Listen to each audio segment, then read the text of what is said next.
John in the light of the prologue. To this point in this particular study, we have identified only a handful of instances in which themes from the prologue reoccur in the whole story, in the whole narrative of John. Many more examples could be brought forward, but actually time limitations prelude us from doing so. By the way of overview, we have seen that the Word was with God in a unique eternal existence in verses 1 to 2. The Word was the agent of all creation in verse 3. The light of humanity that enlightens those in the world in verses 4 and 9. And the one with authority to appoint God's children in verse 12. The Word made flesh is known as Jesus Christ, verses 14-17. He displays God's glory in verse 14, dispenses grace and truth, verses 16 to 17, dwells in intimate union with the Father, verses 18b, and reveals the Father to humanity, verse 18c. Armed with this information, the reader of the Gospel is now in a position to approach the whole storyline from an informed perspective. This does not mean that all the mystery has been elevated. No.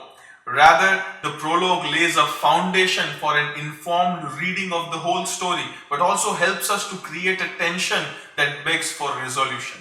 In this way, the Gospel of John develops understanding in the reader with the promise that even greater understanding will come about at the conclusion of the story.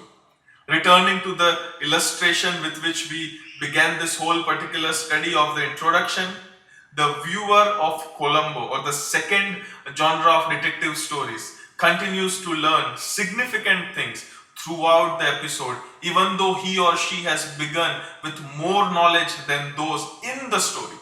When we read of the Gospel of John in this way, we follow what we have learned down a winding path to a new insights we have not known before.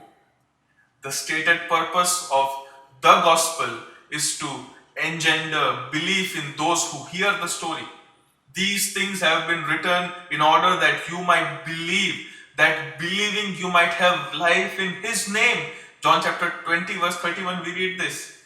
When read in this way, the Gospel intends to take its reader on a journey from knowledge, that is chapter 1 verses 1 to 18, to belief, that is chapter 20 verse 30 to 31.